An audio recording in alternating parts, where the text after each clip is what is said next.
Welcome. It's episode number 291 Tommy Maroon Sports Show right here on WCTV. It's going to be a lot of fun today. I'm pretty sure we all know that by now. What you didn't know by now is that the Cleveland Guardians might get in the playoffs. Holy cow, I don't believe it.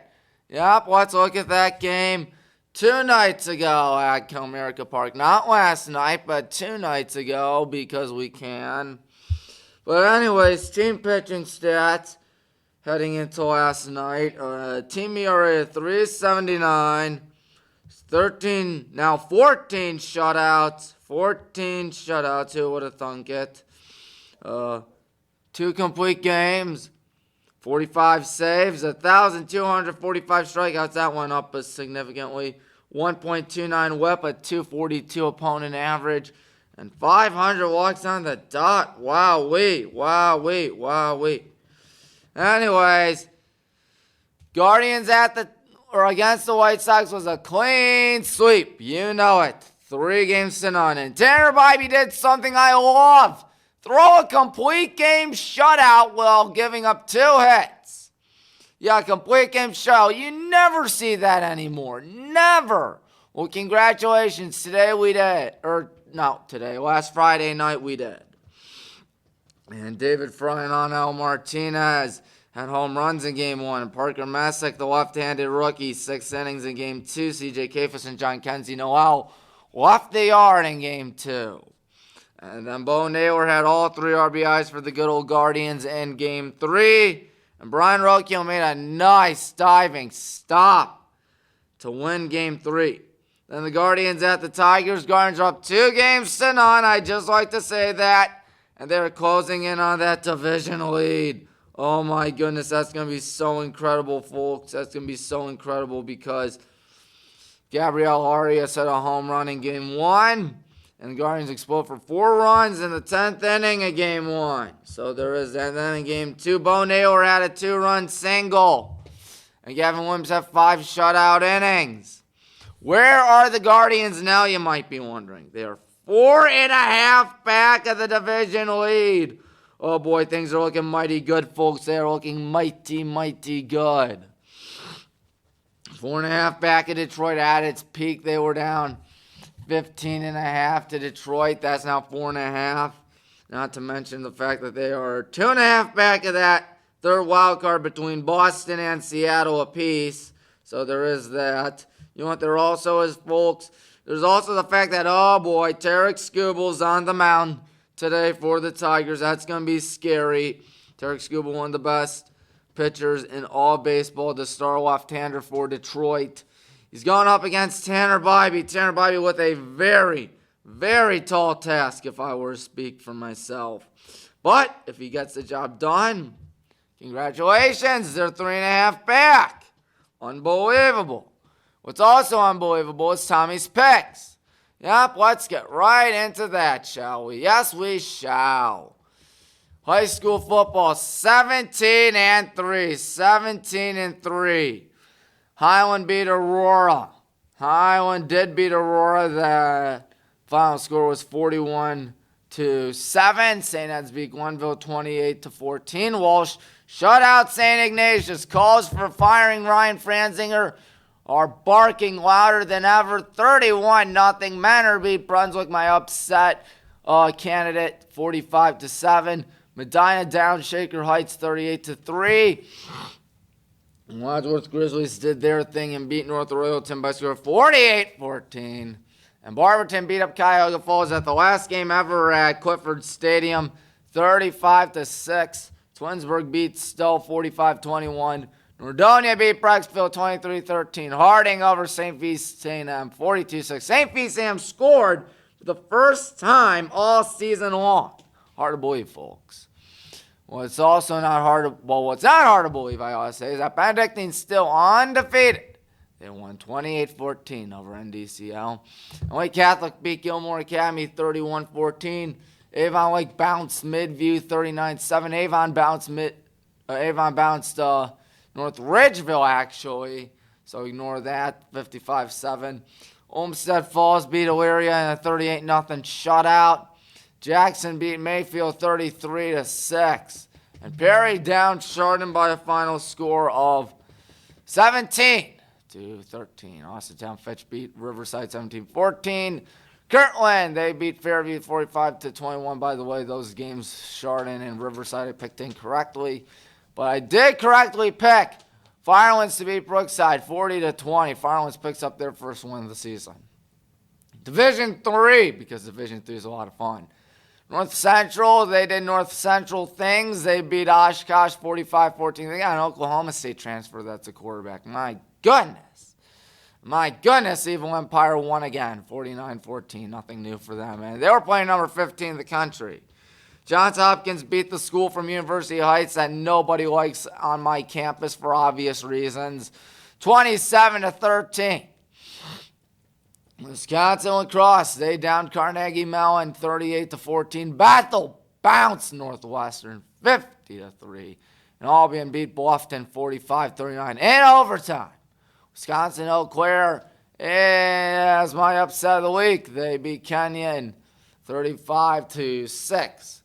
And Alma beat Denison by a score of 53-27. Wittenberg got their first win over Washington and Lee 24-21. Wabash beat Case 38-28. Worcester beat St. Vincent 28-14. Aurora over MSJ 35-28. Adrian beat the lights out of Teal. My God, 76-0. Capital beat Catholic in a shocker to me, 36-20. What was not a shocker was that BW took down some Quakers from Wilmington at the Finney Stadium, 63-21. And Chicago beat Cornell 28-12. And Elmhurst beat Rockford 34-30. ONU down to Heidelberg 33-13. And Hiram beat Oberlin. Poor Oberlin, 58-21. Time to look at the FBS football and NFL recaps because we can. Oh, you gods, Indiana. They beat Indiana State really badly, 73-0. And then Houston beat Colorado 36-20. Oregon beat Northwestern 34-14 at the temporary stadium for the Wildcats. And Georgia Tech on a walk-off field goal. They stunned Clemson. Of course, Clemson isn't that good, so there is that. Alabama beat Wisconsin 38-14. Is Alabama back? Maybe, but I doubt it. They're playing some weak schools. Buffalo edged Kent. That's kind of shocking, 31-28. Georgia in a great overtime game, 44-41, where Tennessee lined up for a game-winning kick in regulation. And the kick missed way wide right. Oh, he shanked that baby. But he redeemed himself, the kicker for Tennessee, by making the go-ahead field goal in overtime. But it didn't matter because Georgia walked it off with a touchdown. Speaking of overtime, West Virginia beat Pitt in the backyard brawl 31-24. Texas, Arch Manning struggled, but still got the job done with the 27-10 win over UTEP. Miami beat USF, and that fever dream of the USF Bulls doing a good job died pretty fast. 49-12. FIU beat FAU 38-28. And Ohio State, they beat up Ohio 37-9. Ole Miss beat Arkansas 41-35. LSU still undefeated. They're doing a good job, 20-10. And my poor Notre Dame Fighting Irish, oh boy, giving up a fourth down to goal touchdown. Admittedly, one of the D linemen was shoved to the turf on that fourth down, but still, when you're giving up that many points, aren't too many excuses. Chris Ash is doing an awful job. My goodness, the secondary looks so bad right now. It makes me want to cry. And I would cry, but you don't want to see me cry, of course. 41-40 A&M won. Vandy, they down South Carolina. Vandy's ranked ahead of Notre Dame. My God, I just want to bang my head on the wall repeatedly. 31-7. NFL, the Packers beat the Commanders on Thursday night, 27-18. And the Ravens beat the crap out of the Browns because the Browns can't do anything right. Because it's the Cleveland Browns, for God's sake. Nothing goes right for them. Oh, boy, Joe Flacco looks well past his prime. He looks way past his prime. Nothing going right. I mean, they stuffed Derrick Henry. But that was it. That's the only positive I can say. Aside from Derrick Henry did nothing and Dylan Gabriel had his first NFL touchdown. Other than that, nothing good happened for the Browns. That was a pathetic showing. Joe Burrow is hurt. He will miss about 3 months as the Bengals somehow beat the Jaguars by a final score of 31-27. Joe Burrow was born with glass bones and paper skin. Every morning he breaks his legs. Every afternoon he breaks his arms. At night he lies awake in agony, waiting for his heart attack to put him to sleep. You might be wondering how Joe Burrow stays alive after all these years with his medical bills being so expensive when he sells chocolate. Anyways, in overtime, the Dallas Cowboys beat the New York Giants by a score of 40-37. The Lions came back, roaring back, pun intended, 52-21 over Chicago. Patriots beat Miami 33-27. Dolphins looking pretty bad. And speaking of teams that suck, the Saints lost to a Brock Purdy-less 49ers team, 26-21. And the Bills, my lock of the week, they beat the Jets 30-10. Seahawks beat the Steelers 31-17. Rams took care of the Titans 33-19. Cardinals are 2-0. My goodness, that won't last long, but they did beat the Panthers 27-22. Colts beat the Broncos on a walk-off field goal, I believe, 29-28. Colts are also 2-0. Daniel Jones, Danny Dimes, my goodness. And the Eagles beat the Chiefs. The Chiefs are 0-2. Celebrate accordingly for now because they'll probably bounce back. 20-17. Sunday night, Falcons beat the Vikings 22-6. And then in a game that ripped out every Browns fan's heart, Nick Chubb had a great game. He scored the game-winning, go-ahead touchdown for Houston. And Baker Mayfield responded with a game-winning touchdown of his own. And Tampa beat Houston 2019. They got out of that mess known as the Browns organization. And if you were not awake for the last game, the Chargers beat the Raiders 29. Tommy's Picks time. Let's talk about things that make me happy, unlike the Browns. Like Highland beating up Copley. Because that game's going to be a beatdown. An old-fashioned tail whipping. You just know it, folks. You just know it. That's going to make me happy. Holben against Brush. Holben's my lock of the week. Massillon, Washington. They've been ads over the last few years. I think they can do it again. At Paul Brown Tigers Stadium, they are my upset of the week. Riverside against St. Ignatius. Come on, that's too easy. Riverside. I know Riverside, I think they lost last week, but still, I think they ought to bounce back with a win over Lowly St. Ignatius. They also lost to Town Fitch last week, by the way.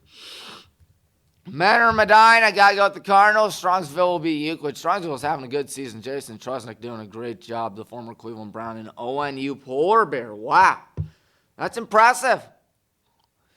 And Nordonia will stay undefeated with the win over Solon. What else is out there? Stowe against Hudson. Got to pick Hudson. Talmadge against Barberton. Oh, boy, that won't be a good game, but I think Talmadge will win. Revere will beat Aurora. Avon, Olmsted Falls. You got to go with the Eagles, unfortunately. Avon Lake will beat Amherst Steel with ease. Benedictine against Lake Catholic. I think Lake Catholic's going to deal Benedictine their first loss of the season. NDCL will beat Bedford. Kenston will beat Manchester. Rocky River against Lakewood. That'll be a good game. I got to go with Rocky River. And Bay against Buckeye. That looks like it's going to be Fox 8's game of the week. Got to go with the Buckeye Bucks. That's a fun thing to say, Buckeye Bucks. And Cloverleaf will beat Coventry. Keystone over Brookside. Columbia will beat Black River. So there is that. You know what there also is? There's also North Central going to do the inevitable and beat up Port Carthage. And Johns Hopkins will beat Susquehanna in a number 3 taking on number 4 game. Woo-wee! That's going to be a good game. Mary Hardin Baylor against Whitewater. Got to go Whitewater. I think MSJ is going to upset Hope. They're pretty good. You know who's also pretty good, sadly, John Carroll. Drives me nuts. Especially now that this is going to be their first NCAC game. It's going to be against the lowly and weak and not tough Oberlin Yeoman. John Carroll's going to steamroll Oberlin. I hate to say it, but that's my lock of the week. Albion will beat Rose-Hulman. Hobart over to Utica. Alma will beat Hanover. Franklin Marshall beats Catholic. Capitals hosting the good old Baldwin Wallace Yellow Jackets. Capital more like Cap Pity, because I pity Capity, like what Mr. T would say. At least I think he said that. Anyways, BW is going to win. BW is going to win. Muskingum will beat Wilmington. Wabash will beat Worcester. Washington, you against Carroll. Got to go with Washington. The Bears, I think. Adrian will beat Manchester. CMS, they're getting ranked up there perhaps. They'll continue their resume with a win over George Fox. Ohio Wesleyan will beat Wittenberg. Case will beat Westminster. And Heidelberg will beat Calvin. I believe that is in what do you call it, HCAC game. Because the OEC's got an HCAC matchup for this year and next year. We'll be playing Rose Holman this year in the HCAC. That's, of course, the Heartland Collegiate Athletic Conference. Many schools out in Indiana. But I think, what are they playing again? They're playing Calvin. I think Calvin's in Michigan now that I think about it. But anyways. FBS time. Iowa will beat Rutgers. Utah over Texas Tech.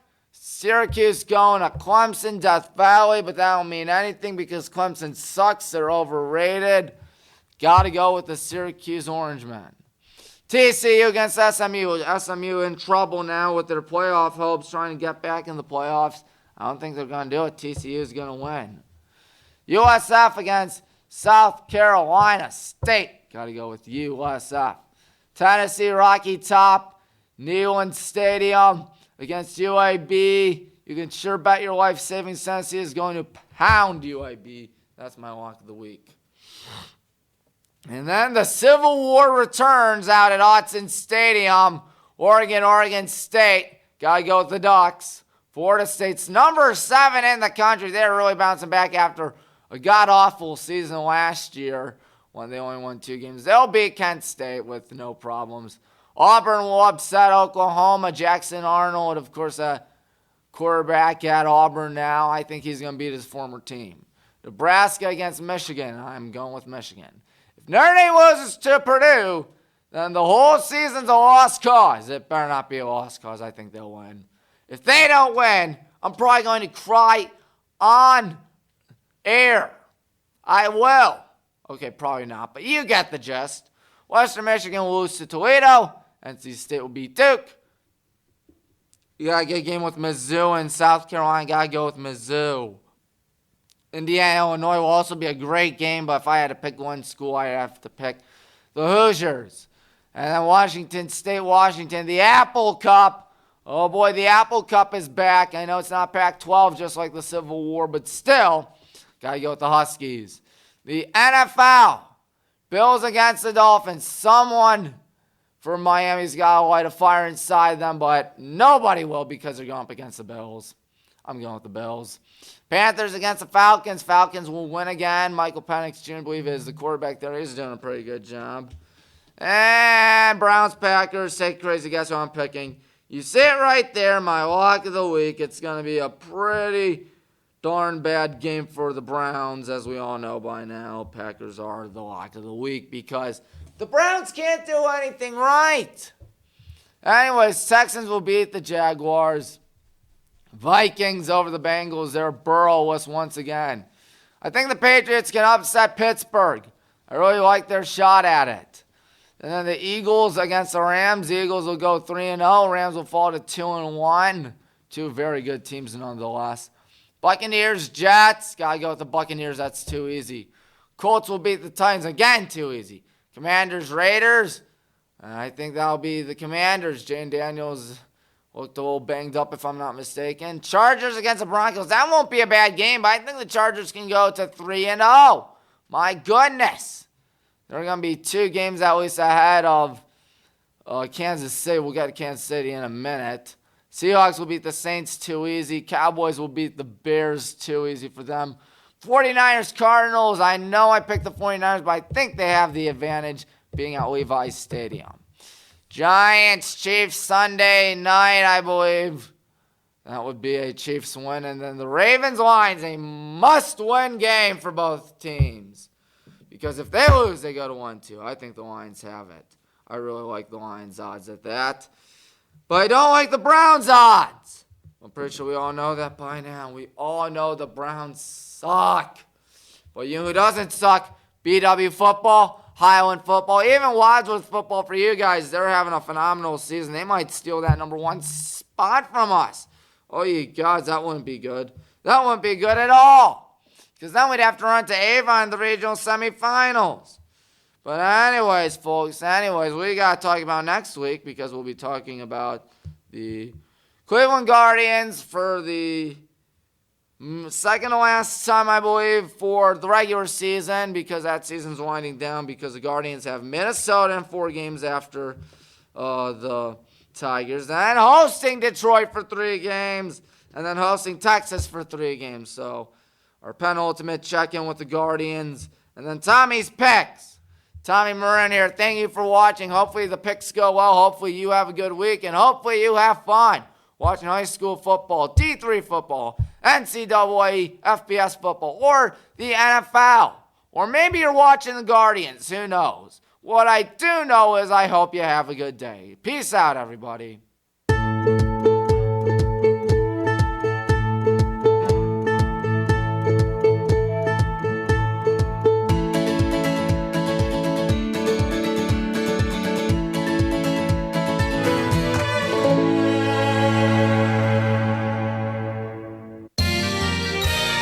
You are watching WCTV, Wadsworth Community Television.